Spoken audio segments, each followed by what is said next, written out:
Hey there YouTube, AJ here, and today I'm going to be doing a brief review of my Harbor Freight Atlas self-propelled lawnmower. This is the 80 volt version. Like I said, it's self-propelled. I'm not going to go into the full details. It's a 21-inch mower, battery powered obviously. I'm going to cover basically my gut feelings on this. I've used it now for a whole season, and yeah, let's take a look at it.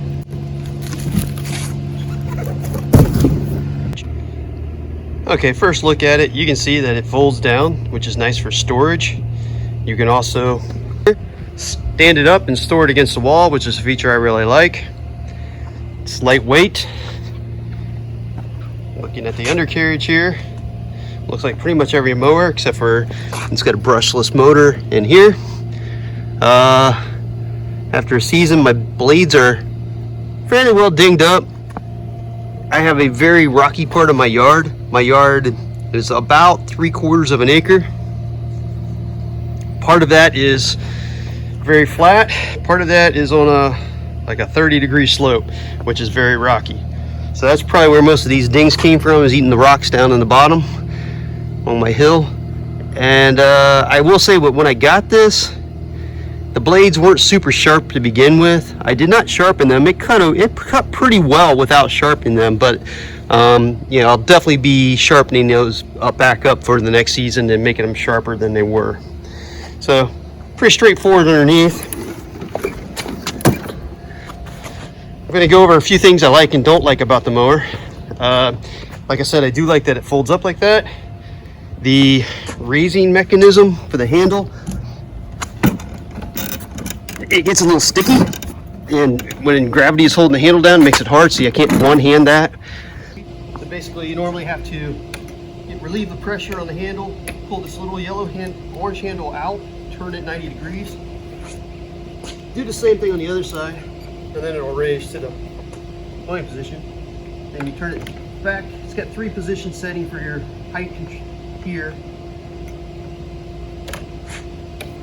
and like so. And that one, you can see I was a little sticky, so I kind of need to spray some stuff in there. It's one of the minor faults. These work pretty good, but they get a little sticky at times. So that's the handle height adjustment. The deck height adjustment is really simple. It's lever on the side, down, up. I really like that. I've actually got parts of my yard I mowed at different heights, so it makes it really quick and easy to just on the fly change the height of the mower. I don't have to even stop. Looking at the mower up close, it's got your rock guard at the bottom. Yeah, this is just for assembly when you're first putting it together. To start it, it's really simple. You have to hold down this button here, pull this back, and then it'll start running. And then speed adjustment on this side. And that is the bail to make it go, to make the self-propel engage. So obviously I have a battery in it. The batteries load right here, and it has 2 you can run this as either 40 volt on 1 battery or 80 volt on 2 batteries. Now, a single battery won't mow my entire yard.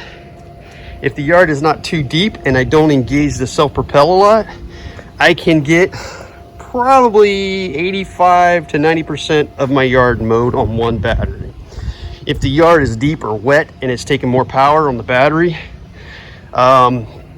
it's probably more like 60% of the yard. So I eventually did end up buying 2 batteries. I do have another battery. If you watch Harbor Freight's ads, they have deals where if you buy a charger, a battery, and one of their other items that run on these batteries, as you can see here, they will basically take $30 off on top of the sale price, and it's like getting the charger for free if you get the single charger.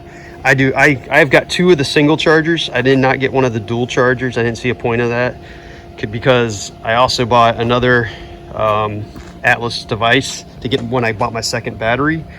So I'll be doing another separate review on that. But overall, yeah, it's got plenty of power for what I like, for what I use. I mean, obviously my yard's being completely redone because I had a weed infestation that had me called for kill. So that's why I have a lot of brown in my yard right now. So, but for the type of yard I have, which is a suburban type yard, this works great. Now, one of the things I do really love about this thing is the noise level. In fact, my wife came out while I was mowing and we were able to have a conversation while we were mowing. So let me start this up. Okay, that's about 10 feet away. So, like I said, hold down the button.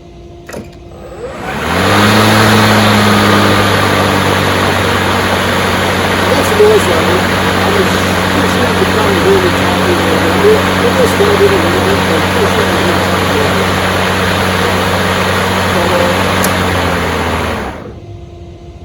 Yeah, it runs really well. So overall, I've been really pleased with this. It does have a couple of things I don't like. So let me go over my negatives. So one of the minor things I dislike about this is the bail to engage the self-propelled drive. If you hit a tree branch or something, it's really easy to pop this out of that and it flops around. It's not hard to put back in at all. It just takes a little flex. I do think at some point I will try to maybe put a zip tie around this point to try to help hold it in there, because that seems to be where it pops out the most, is right here. Again, it doesn't happen every time I mow. Probably less than 20% of the time I mow, I hit something and pop that out, and it's a very minor issue. I don't even know if it's 20%, it might be 10%, but yeah, it's a minor issue, but it's still an issue. That's one of the cons. Another con that I dislike is the speed control. In its fastest speed, it's not fast enough for me. The slowest speed is just a crawl. It is a crawl. But for the fastest speed, I would like it to go faster. Now, I'm sure that's because it conserves the battery, blah, blah, blah, whatever. But I've got long legs, and the fastest speed on this is not even a medium walk for me. So I would like it to go faster. Probably nothing I can do about that without altering the speed control somehow, which I'm not going to do. So that's a negative. Then I do have another issue with it. I won't really call it a negative. It's what I would call an improvement. When you drop this thing back down into storage position. So let's put it back into storage. Basically reverse the process I did before. Bring it down.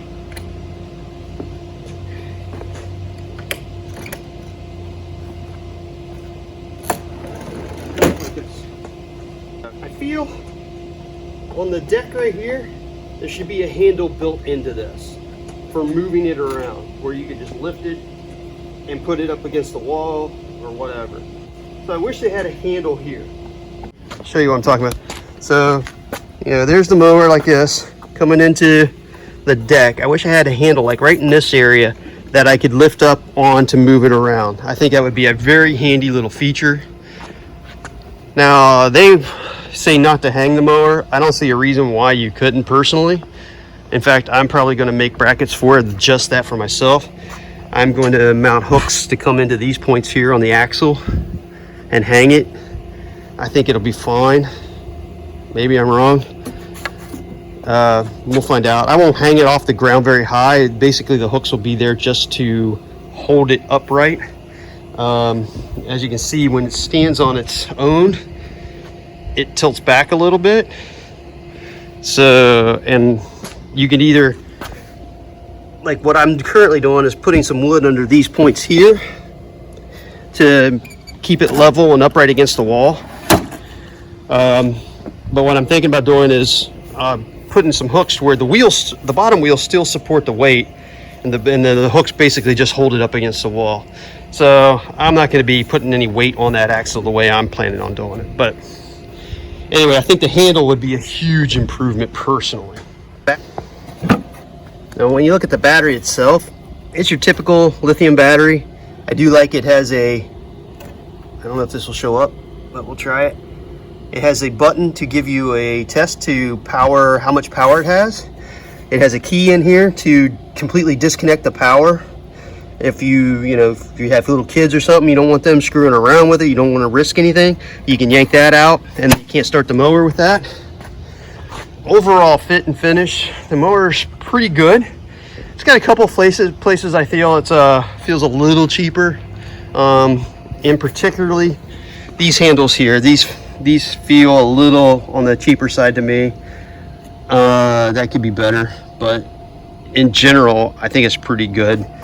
I will say, if I had my guess, comparing the specs, and I'm not going to go through all the specs. I'll link the mower on Harbor Freight's website in the description below, so you can go there yourself. But comparing the specs of this mower and another well-known brand that begins with an H, that's also orange and black, and looking at their similar mower to this one, I personally would be willing to bet that this mower is made by that well-named brand that begins with H and is orange and black. Not H orange and red, or black and red, H orange and black. Might be a Swedish company. But anyway, you can figure that out on your own. I won't name them. I'm not going to give them free advertising. I'm giving Harbor Freight free advertising. So summing up the Harbor Freight Atlas brushless 80 volt lithium 21-inch self-propelled mower. It is a pretty economical buy if you're looking for a battery powered mower. And I will tell you this, I've always been a gasoline guy. I like burning dinosaurs for power. But living in the land of perpetual lawn maintenance, I've come to learn to appreciate a low noise product like this. Overall, economically, you can watch when these go on sale. You get really good deals on them. I think dollar value is good so far. Like I said, I've had it for a full season now. It's worked well. Never had any issues. I love how easy it is to start and use and how quiet it is. Very few cons in my opinion so far. The blade quality might not be the highest. I might find I'm replacing this blade sooner than I would on previous mowers I've had. So that might be an issue later on down the road. I think when I sharpen this back up, it will probably be just fine for another season or two. Depending on how many rocks I hit this coming year. But overall, I feel the advantages of this and the price point, if you're wanting to get into an electric mower, I feel the advantages of this well outweigh the cons. And I feel it's a good choice for someone living in a suburban area with not a massive, I mean, like I said, I'm taking care of a 3/4 acre lot with it, and I'm happy. So overall, at this point, I've got nothing but pretty good things to say about it. So go check them out. I'll leave a link in the descriptions below. Later, YouTube.